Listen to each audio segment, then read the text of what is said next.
The central bank is limiting the number of treasury bills at its weekly auctions. What is the rationale behind this?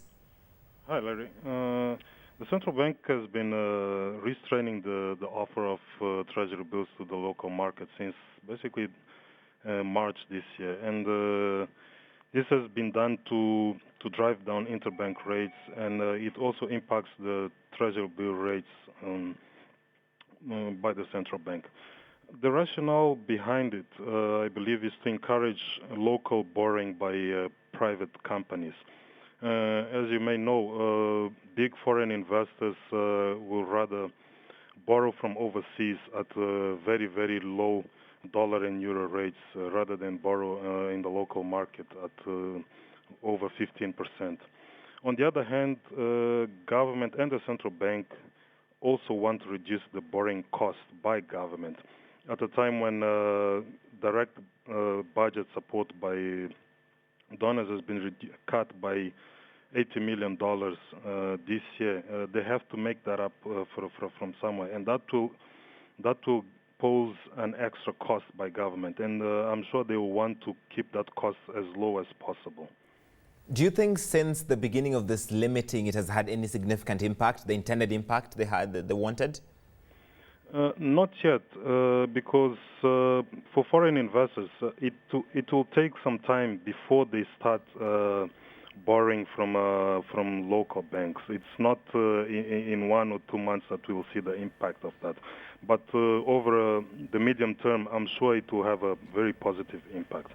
Regarding government, since the revised budget is expected to be taken to Parliament soon, we expect government to come to the capital markets by issuing government bonds in the stock exchange in the third quarter of this year, and this will definitely have an impact in the rates that they place those bonds at. So we expect yields to be at a very lower level compared to what we saw at the end of last year when government issued around $100 million government bonds at a fixed yield of 17%. We will definitely not see those types of yields in the next bond issues. So essentially the interbank interest rates haven't come down as the central bank would want, and indeed as the real economy prefers. Sorry, I didn't get that. So the interbank interest rates haven't come down as significantly? The interbank money market rate has indeed come down to the likes of 5% at the end of May, and then they experienced an increase over the last 2 weeks. And that was because there was a liquidity squeeze in the market because of tax payments by companies. But we are back to the levels of 6%, and the rate continues to come down because the market has been back to the levels of 7 billion mats long of liquidity.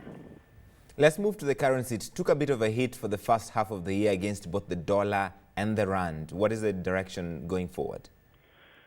Well, we expect some stability in the currency over the next few months, but there are also some upside risks to our view due to the accelerated money supply growth that we have seen due to the restraining of treasury bills. So this will cause the money supply to grow to at least 35 to 36 billion mats from the current 32 billion. There are also some infrastructure constraints that could impede the export of coal by the big miners in TET. And there's also a renewed liquidity pressure if inward foreign direct investment inflows on longer-term projects start to recede. So all those factors could cause an upside risk to the likes of 29 to 30 mats against the dollar. But our view is of stability between 27 to 28% in the short term. Let's talk about coal for a little longer. There's talk of a lot more exploration work, just trying to make sure that Mozambique really does explore all the coal that's available for that. How significant are these, and will the currency be getting any sort of support from this talk? Yes, there is a lot of potential for the economy from the exploration of coal in TET. But as I previously said, infrastructure constraints, namely the railway to take that coal from TET into Nacala or Beira is very, very, very limited.